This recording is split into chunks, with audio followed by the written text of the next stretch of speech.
হয়তো জানেন যে কাদের কোন স্টুডেন্ট গুলো হয়তো একটু স্ট্রাগল করছে স্টাডিতে, হ্যাঁ?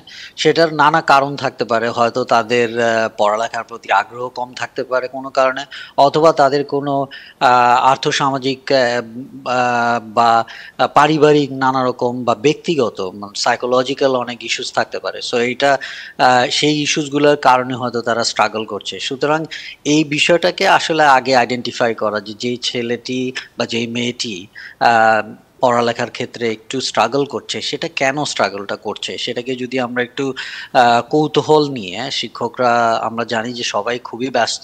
কিন্তু শিক্ষকরা যদি একটু কৌতূহল নিয়ে যদি তাদেরকে একটু এক্সপ্লোর করেন যে কেন এটা হচ্ছে, কি ব্যাপার, তাকে কিভাবে সাহায্য করা যায়। কারণ অনেক ক্ষেত্রেই আমরা কিন্তু হয়তো আম একটা বকাঝকা বা একটা কঠিন একটা পদক্ষেপ নিয়ে ফেলি। কিন্তু এটাকে যদি আমরা একটা নন জাজমেন্টাল একটা স্টান্স নিতে পারি, একটা আম এইভাবে যদি আমরা এক্সপ্লোর করার চেষ্টা করি, তাহলে হয়তো আমরা বুঝতে পারবো যে আসলে এটা কি তার ব্যক্তিগত মানসিক কোনো সমস্যা, কিংবা এটা সামাজিক সমস্যা, কিংবা এটা তার পারিবারিক কোনো ইস্যুস, নাকি আসলেই সে পড়ালেখাতে কোনো একটা সাবজেক্টে হয়তো সে ইন্টারেস্ট পাচ্ছে না।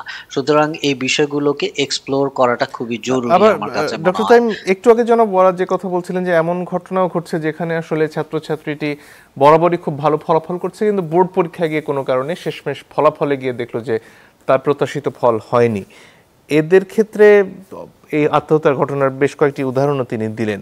কিন্তু এই সম্ভাবনা কাদের মধ্যে বেশি? ধরুন যে হয়তো এমনি সময় ভালোই করছে, কিন্তু তার মনের মধ্যে যে এই সম্ভাবনাটা থেকে গেছে যে একটা ধাক্কা আসলে সে আসলে আত্মহত্যার পথে যেতে পারে, তার কি কোনো লক্ষণ থাকে একটা মানুষের মধ্যে? হ্যাঁ, আমার মনে হয় যে সাধারণত আমরা জানি যে যারা খুবই সাকসেসফুল হয় তাদের একটা পার্সোনালিটি বলে টাইপ এ পার্সোনালিটি। যে পার্সোনালিটিটা খুবই পারফেকশনিস্ট হয়। তারা কোনো কিছু আম মানে তাদের স্ট্যান্ডার্ড, তারা নিজেদের জন্য যে স্ট্যান্ডার্ড তারা আপহোল্ড করে, সেই স্ট্যান্ডার্ডটা খুবই হাই হয়।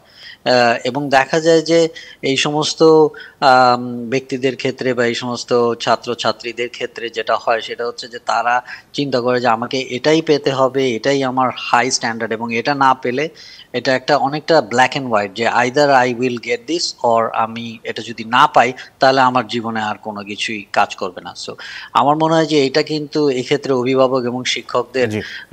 শিশুদেরকে একটু আম আ শিক্ষা দেওয়ার ব্যাপার আছে, এবং তাদেরকে একটু ফ্লেক্সিবল, কারণ আমাদের যখন আমরা আম এই ধরনের বিকাশের পর্যায়ে থাকি ১৬ থেকে ১৯ বছর বয়সে, তখন আমাদের কিন্তু ব্রেইনটা খুবই ব্ল্যাক অ্যান্ড হোয়াইট ওয়েতে কাজ করে। যে এটা হলে ভালো, এটা হলে খারাপ। কিন্তু আসলে যে জীবনের মধ্যে অনেক একটা অংশ থাকে যেটা আসলে একটা, আমরা যেটাকে বলি গ্রে এরিয়া। সেইটা আসলে আমাদেরকে বুঝাতে হবে এটা, এবং এটা আমার মনে হয় যে এটা প্রাপ্তবয়স্কদের অনেকটা দায়িত্বের মধ্যে পড়ে।